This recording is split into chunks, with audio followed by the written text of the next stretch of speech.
Hi, so this is part 2 in this sort of review thing I'm doing in which I review movies and in TV. So if you want to watch part 1, it's on the channel, just go to where part 1 is.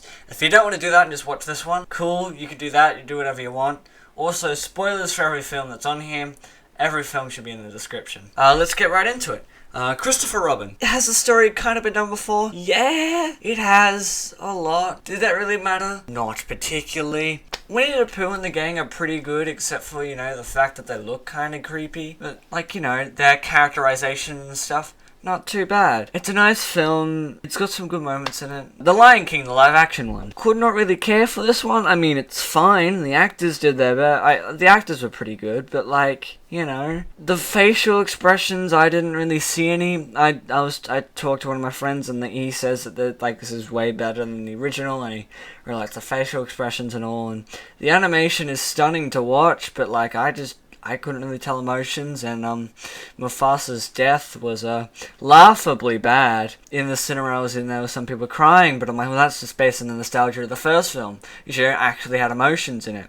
This one, I nearly laughed out loud when Simba reacted, because it was so dumbfoundedly silly. Hercules. Good story, good songs, quite enjoyed it. There were a lot more pop culture references than I thought there would be. Although it is interesting to think that in maybe 20 years, the joke Air Hercules might not make sense to kids. Fast and Furious, Hobbs and Shaw. I liked it. It was ridiculous but I kinda liked it. Shaun of the Dead. Love that film. Brilliant. Edgar Wright. This film's amazing. My favorite horror, I guess? Oh no, it's my favorite zombie. It's just really good. Weathering with You. So I wrote a review before I watched the film, which was talking about the fact that, when you see this film, you're gonna want to talk about it with other people. And I was like, yeah, alright. And then I watched it, I'm like, I really want to talk about this with other people. It's a very beautiful film. The animation is stunning. And I highly recommend seeing that, especially on a big screen with, speakers. The animation's beautiful to watch. The story's good. A lot of people compare it to Your Name, which is because it's the same creator and stuff. And I'd have to rewatch Your Name, but when I remember that one is pretty good, and I'd say this one's quite up there. The thing is that I want to talk about the ending. I'm not going to spoil it here. I know I said spoilers before, but I'm not going to spoil it here. But I have thoughts on the ending, which I would really like to no bad thoughts, just questions and stuff. I would like to talk about this as someone who's actually seen the film. But, I'm not that lucky, am I? First Blood. Oh my god. First Blood is an I did not expect how good it was. So what you expect Rambo to be, right? I really shouldn't be saying this. Go watch the movie before... Pause this. Go watch the movie, then listen to my ramblings. Okay, so now you've seen the movie. So what you expect Rambo to be is Rambo 2 and Rambo 3. First Blood is not what you think Rambo is. And it's great. It's amazing. The action is great. The story is brilliant, interesting. It has to be one of my favorite films ever. In my top 10. Maybe 6 or 7, but still. That's it. I did not expect it to be this good. I noticed that with films I get really excited about, I'm just it's good, watch it, no! And I don't really give any, opinions on, how good things are. I just, say how good, move on. Anyway, Rambo First Blood Part 2. This is what you would kind of expect from a Rambo movie, but it's not bad. It's a 3.5 out of 5. It's still a pretty good film. It's just a bit more what would you expect of Rambo. The reason it gets the 0.5 is that it actually does kind of carry over the themes from the first one. Well, obviously it's not as in-depth and not as more interesting, but it still carries over some of the themes in the fact that America is still the bad guy, which is why I kind of still like this film. It does have some real good moments, he shoots the exploding arrow at the guy and he explodes. That's good. Rambo 3. I like this one a bit less than the other ones. I would say this is the worst one, but we'll get back to that. It's very ridiculous. I mean, the climax of the film is that when Rambo drives a tank into a helicopter and they both explode and he comes out scot-free while the other guy dies. So that's the type of film you're watching, and it's still cool. It's just not as good because America isn't the bad guys. It's just Russia, and you're whatever. It is a bit more comedic, which is a little funny. It does have its moment. Rambo. This is a very violent and gory film. I don't know how I could do it, but I would love to make maybe like a video essay or a YouTube video or whatever, just talking about the differences between Rambo 3 and Rambo 4, because like those films are very drastically different in the fact that it's like cartoony violent to like extreme someone gets their head blown off several times from like a sniper rifle and stuff like that. The CGI was a bit obvious, but like the act of violence, like the violent act that is caused, is still very eye-catching. This film is very intense. It is technically the best Rambo sequel because of the way that, again, the themes that it carries across, it works for a Rambo sequel. It's probably the best theme-wise. The gore I could probably leave, but like again, the gore works for this story, so it's all good. Max Steel. So I remember watching the cartoon when that came out on Cartoon Network, because yes, I'm young. This film, it wasn't too bad. Steel, as a character, he's still pretty good. Max felt like very much an Andrew Garfield Spider-Man, which isn't bad. That's still alright. That's not bad. That's not like a criticism, but because of the way the cartoon worked, I can compare this film to like, say if they made a Ben 10 live action film and he only turned into Heat Blast, because again, like the Max Steel suit, it's meant to transform into the flight suit, the bulk suit, the suit with the gun, I guess. Like that's what the suit's meant to be. But again, he only turned into one form of the suit, except he did, so it's like if they made a Ben 10 film and he turned into Heat Blast for the entire film, at the very end he turned into Stinkfly for like a teaser at the end. But again, it's a fine film. There's nothing bad about it. Like, I would, if someone was like, hey, do you want to watch this film? Like, sure. Would I recommend it? Yeah, again, if you liked the cartoon, you'd probably maybe not like it. If you just want to watch a movie and you're not too fussed, again, it's an average film. Again, it's not bad, so go and watch it. Annie Hall. It's very visually cool and has some real neat ideas. Like, its imagery and its shots are really cool. And again, like 500 Days of Summer, don't really like the main character. He's not a good person. But it's alright. It's a fine film. I rewatched Avengers 3 and 4 back to back so I could get the full experience. Oh boy, they're stunning films to watch. And back to back makes them like, they're such good movies. I still think Avengers 4 was better. I don't know. Second time around with films, I feel like they sometimes get better.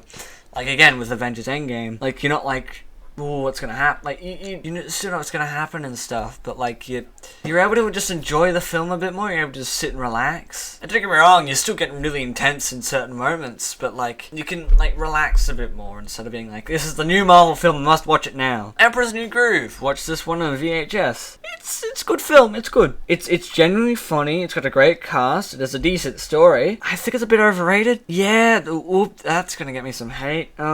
It's fine. Again, there's nothing wrong with it, but like, it's just alright. It's just alright. So that's it. A League of Their Own. It's a good film. Good cast, good story. I enjoyed it. That's about it. There's not really much else to say. Network. Whoa. Yeah, as you can tell, this one is the one and only not rated, because I don't know. It's good, it's very interesting, it's got like, again, a real popular quote, it's an incredible satire in the fact that it all pretty much came true. Again, and pretty much in the younger generations, like my generation, the generation before me, the satire would be lost because this is just what the news is. And there is something to take away from it. I just don't entirely know what I'm meant to take away from it. And there is quite a lot of yelling in this film. It is very loud. 12 Angry Men. This film is incredible. Oh my god. The tension is just great. The writing and how the story plays out and the acting is just incredible. They do it, it's just a one-room set. It's pretty much like, there's like 3-4 places in the entire film. And the majority of the film takes place in this one room, where these 12 jury have to decide if this boy is guilty for killing his father. That's the plot. And not completely in real time, but pretty much in real time, you get to if you're gonna watch any film out of this entire list, it would be this. Go and watch this film.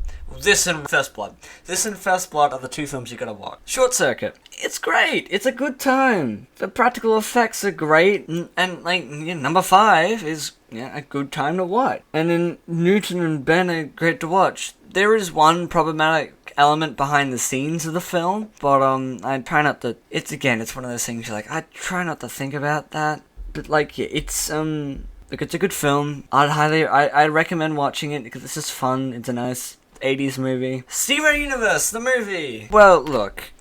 I've been meaning to make a Steven Universe video for a while, discussing my opinions on the show, and I like the show enough, and I watched the movie, and I enjoyed it. Like, as soon as I kind of realized, when I first realized what they were doing, I'm like, oh god, no, why? No, this is bad. But it wasn't, but the way they did it wasn't as bad as it could have been. It wasn't as bad as it could have been, which is good. I really like Steven's kind of arc in the story. I think that was really cool. Like, look, it wasn't the best Steven Universe, like Star Wars. Great in concept, execution. Look, the villain was incredible. It was a really good villain. Spinell was great. The end was a bit of a Deus Ex Machina.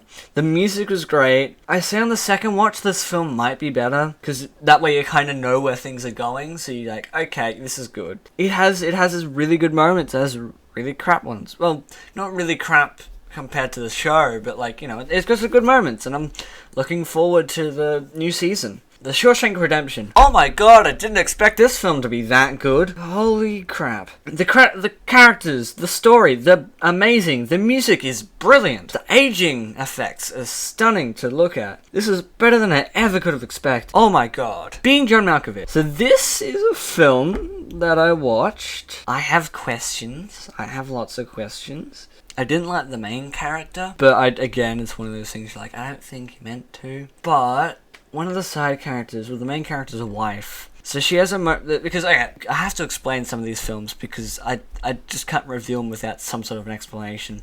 So, okay, so being John Malkovich, on the 7.5 floor, there is a portal into John Malkovich's mind. Go in there and experience things. And later in the film, they can work out they can kind of take control a bit. But, the main character's wife, she goes in there and then comes out and like has the whole that felt right. That makes sense. And her character and her story, I was so invested in. Again, it's a weird one. Like I guess it's a 3 out of 5. I'm not sure. Evil Dead 2. I pretty much knew everything that was gonna happen in the film. That kind of sucked, but it's still pretty good. Like I guess I like the franchise enough that I eventually just learned everything that happened in number 2. Or I have no idea what happens in 1. I know a little bit of what happens in 1. I've seen 3, but I didn't really know what was going to happen in that one. But, like, I went and watched 2, and I pretty much just knew what beat for beat what happened. And also, it's probably the shortest film on the list. It was like 122 minutes. How good's that? The Thing. Great. The effects are amazing. The acting is good. I wouldn't really say it's all. I guess, yes, there's body horror and stuff. But, like, I don't know. I wouldn't really call it it was intense. But I wouldn't really say it's a horror, I guess. Look, it is a horror for the time. It's still classified under horror because it is. But it wasn't like scary horror. Yeah, well, yes, there was some very horrific things, especially in the body horror aspect and stuff. But there was a lot of good tension in it, and it's good filmmaking. There's so many good moments in the Joker.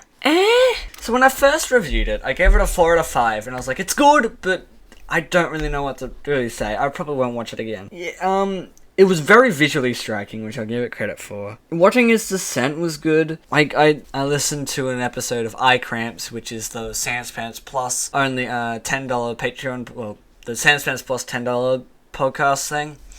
Kind of like Patreon or whatever. I listened to their podcast, and they talked about Joker. And they kept making points, and I'm like, yeah, no, you're right, it's not as good, it's not that good. So I'd probably drop it down to like a 3.5, or again, that's the best I could drop it down to. Because it's still a good film. It's just not the best Joker, I guess. I don't know.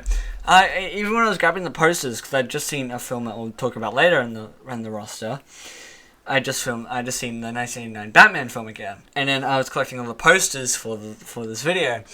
And I was like, and I saw the Joker one, I'm like, that was my reaction. It wasn't like oh yeah, I was like Again, the acting was great, it's a good film, but like, it just could have been better. The Truman Show. It's great. The story is great. Again, it's like Network, the satire can kind of fall a bit weak on us because, you know, well, vlogs and stuff that are pretty much just watching someone's life. We do that. In Truman Show, they brag about having 5,000 cameras in that little town. I know that, like, the UK has, like, 627,000, roughly. Again, the satire is lost on us because it's such a good film. All the imagery, the everything, just go on YouTube, look up the Truman Show video essay, and there's like 50 there. Just go and watch them. Have a good time. Rambo Last Blood. This is the worst film in the franchise. Probably one of the worst films I've seen all year. It's gore for gore's sake. It's very gory. I had to look away from the screen. I just couldn't. I'm not the best of gore. I was able to get through stuff like, The Thing, because, I don't know, that I could sit and watch and go, oh my god. With this, I just had to look away. It just wasn't good. It didn't tie into any themes of, like, the previous films. It was short, which I appreciate. But, like, at the end, it just was a violent Home Alone, and that wasn't too bad. It was just too violent for me. I wouldn't recommend watching this film. If you're going through the Rambo films, don't watch this film unless you love gore, violence, horrific stuff. You can watch the film then, but if you're not interested in that, then just cut off at 4. Zombieland. It's a good film. I enjoyed it. It was good. The story was good. The characters' reactions were pretty good. The rules were really cool in the way they showed them. Columbus was my favorite character. That's all I really gotta say. Again, it's a really good zombie movie. I haven't seen the second one yet. Well, I've heard mixed, so that's kind of a shame. But this was a really good film, and probably go back for next Halloween. Cabin in the Woods. Overrated. Okay, spoilers for this film. So, the whole last 20 minutes, that was cool and all, but again, a bit CGI heavy. Could have been a bit more creative. And then all the stuff with the scientists, they were cool. I quite liked that. The regular boring story about, like, the teens, did not care for. That was just a regular horror film. I get that that's what's kind of going for, but, like, come on, you could make that part interesting. The Shaggy character was alright in that. Fighting with my family. It's alright, it's good. I quite enjoyed it. Nick Frost is always welcome and great. I was not a big fan of the awkward humor, as I've always stated before, but I did kind of enjoy it in this film. I did actually kind of enjoy it in this film. It's a solid, quite funny, and I would recommend. It's good. Yesterday. Amazing premise. You just don't get to see films with such a good premise anymore. Well, you do a little bit, because that films are getting a bit more experimental, and I do like that. This is really solid, and I enjoyed it. It was funny, and it had emotion, and it was good. It was a bit more of a love story and things, but like less on focus on like the world and the ramifications of not having the Beatles being a thing that exists, or not having Harry Potter or cigarettes, because again, or Coke. Which is a funny joke. Like Groundhog Day, you want to see more films with this premise and them taking on like different things. Like a concept of someone doing in the same world going, Harry Potter doesn't exist anymore. Making their own Harry Potter and the ramifications behind that. That'd be very interesting. They don't really touch on this film. Hopefully, again, like Groundhog Day, this becomes like a genre staple. The Truman Show. Again, I watched it again. It's a good film. Spider-Man Far From Home. Again, it's the same review. It's still good. Nightmare Before Christmas. The animation was great. The story was really cool. The music was good. I enjoyed the third act. And like this film does I do really want to talk about how like this universe actually works and what ramifications and stuff.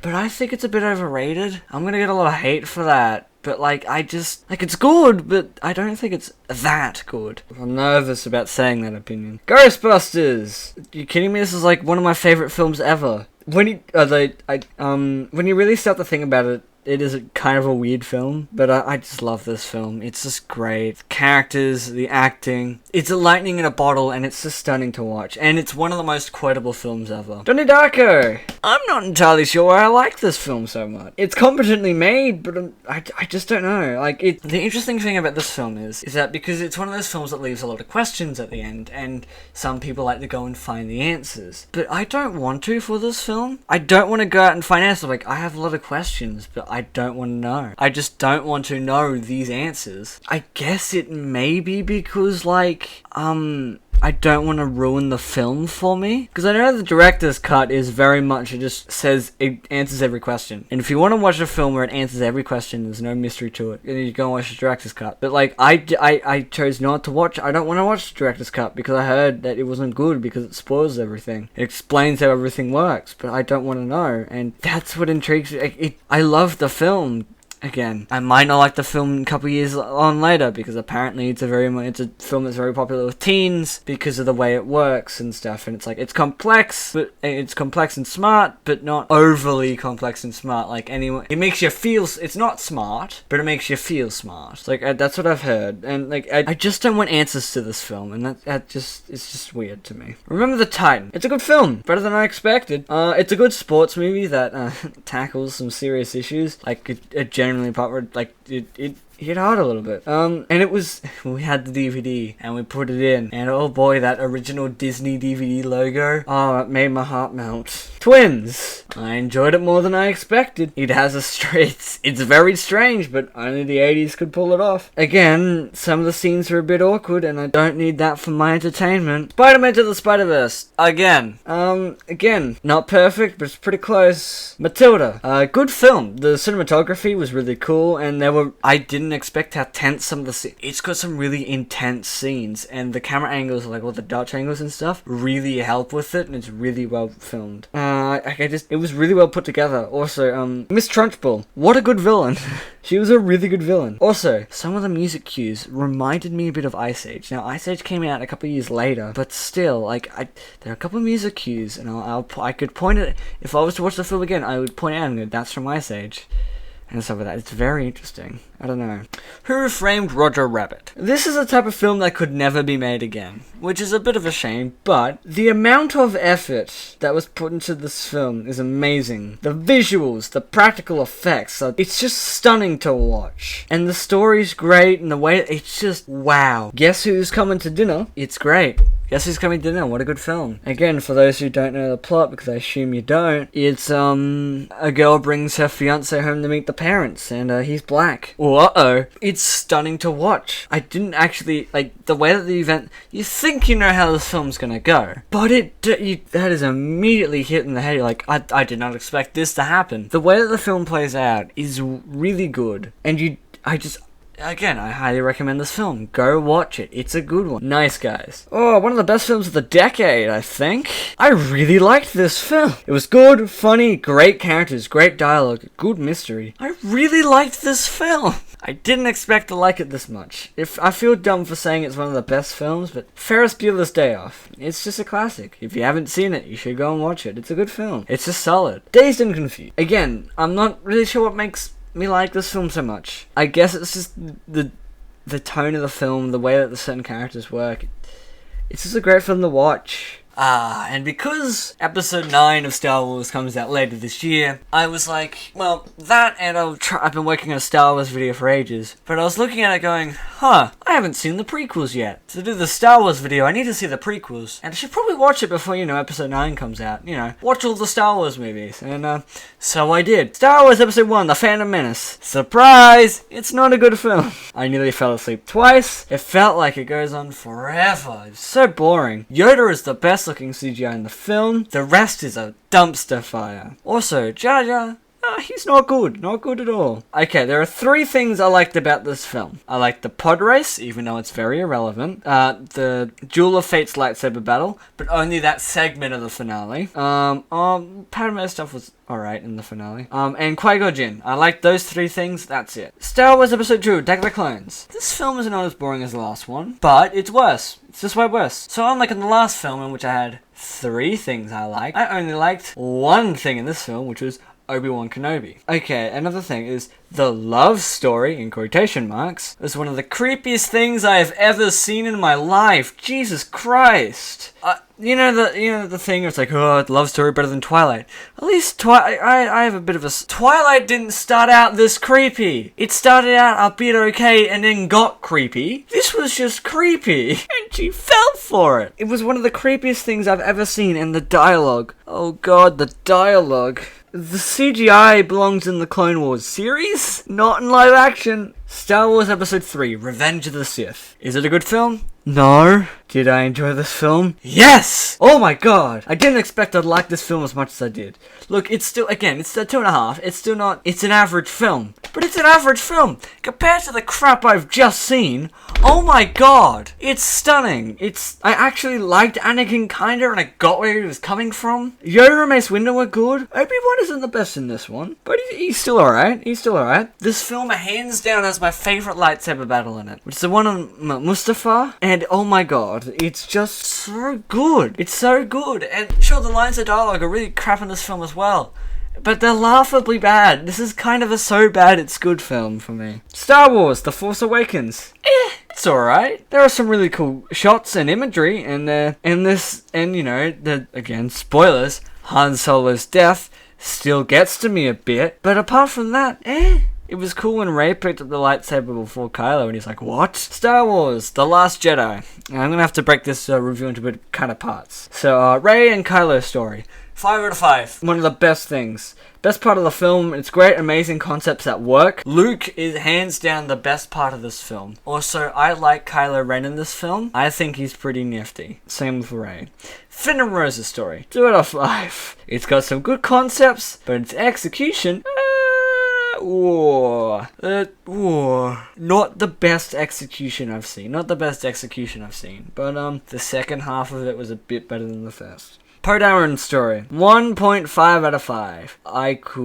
It could have been solved. It could have been solved with a sticky note in the fridge. Or just like one line of dialogue. The second half was way better than the first. Like, it just isn't good, that part. Again, I still see this film as a net good, mostly because of a Rey and Kylo story. But again, if I was to review this film overall, it's alright. Anyway, back to regular film. Fargo. It's good. I liked it. It's a bit weird and strange. And is it the best film ever? No.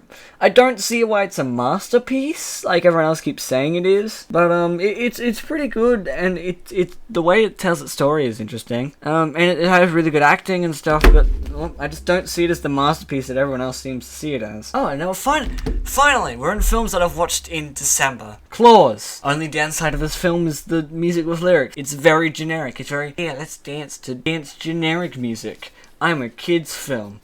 In the 2010s and the 2000s, ever since the decade started, I'm a kid's film. Apart from that, this film is great. The animation is great, the design is wonderful. The way that it tells the mythos is really cool. The story is all great. And again, hopefully Netflix keeps this around, because I'll probably watch this one next year. RoboCop is one of my favorite films ever. Oh my god. The filmmaking, direction, the script, the story, the action, the effects, the acting is all incredible. Go watch this film. Drop what you're doing and go and sit and watch RoboCop. RoboCop is great. Oh my god. It's just stunning. What a good film. Knives Out. It's good, not great, but good. I feel it was a bit overhyped. I don't know, it's again, Chris Evans and Daniel Craig are the best things of this film. Oh my god. Some of the shots were amazing to look at, and you're like, Ryan Johnson, you good job, man. The characters were great to watch. Some parts kind of irritated me a little bit. And I saw someone else's review, like, a lot of people seem to really like this film, and I like it, but just not that much. Again, it's still better than average. It's still a good film. Can we just have more whodunit movies? I want to watch more whodunit movies. Batman, 1989. I didn't expect to like this film as much as I did. The Joker and Batman are great in this movie. This film can look a bit silly and dumb with the fact that Batman can't turn his neck, and someone's in the film's like, hey Batman, and he turns his full body, and that makes me laugh every time. But it's dumb, but it's good. It's good. This version of the Joker is extremely underrated, I feel. Everyone talks about all the other Jokers, but like, hey, this guy's pretty good. I really like this Joker. I'd say he's up there with I'd say this Joker's up there with the Joker film Joker. As in, he's not the best Joker, but hey, he's pretty good. Pulp Fiction. First time ever seeing this film. And surprise, it's a good film. Samuel L. Jackson, John Travolta, they're great. I just want to sit and watch them. They're good to just sit and watch with. Their conversations were just amazing. Bruce Willis was also really good. The storytelling threw me for a loop a bit. I'm like, wait, what? I heard this was a bit weird with the storytelling, but Jesus Christ. I did have a lot of, oh my god, or oh Jesus. Had a lot of those moments. Which is good, because I didn't expect I'd have those moments. And I like when I can have those moments. I really like this film. It's really good. The Star Wars Holiday Special. You think I was done with just the prequels? Ha! Nah, I have to watch every Star Wars film. So my question is, how does this air on TV? That's all I really have to say. It's a half star. It's just really not good. I watched. What I want to see is I want episode 9 to start with, and it shows a Star Wars. It starts to scroll up, Rise of Skywalker, and then a voice comes up and it's like, starring Mark Hamill as Luke Skywalker, Adam Driver as Kylo Ren, like that type, because that's how this film opens. It has a little scene at the beginning, and then it goes, Star Wars: The Holiday Special, starring. And it made me laugh, and I want that to be how they open episode 9. Imagine if that's how they opened it. Batman Returns. Catwoman, Batman, they're great. They're good. They're great to watch. The Penguin was good. Overall, it's good. Not great, but good. Not as good as the last Batman film, but hey, it's not bad. And it's a Christmas movie. That's why I watched these 2 Batman movies. So, this ends part 2, I guess. Wow. Yeah, I think it's like 137 films I reviewed this. Look, this is a rough estimate for all the films I've watched this year. There's probably been a couple that I didn't review and I've forgotten about. But, like, look, this is about roughly all the films I've watched this year. Oh boy, holy crap. Yeah, that's been a lot of movies, and join me in, if you like these reviews, I have a Letterboxd account, I have a Twitter, I guess, which I kind of sometimes use, but look, have a Letterboxd account, go to there, and then you can follow me, and I will keep doing reviews, and then, yeah, and then you can see them before I do one of these videos again. Now, part 3 is going to be TV shows, musicals, because I've gotten a bit into them, and just miscellaneous comedy shows and whatever. Like, anything else that didn't fit into this part will fit into the next part. Anyway, I'll see, hopefully that I'll be able to get these videos done. See you in a bit. I'll see you in part 3.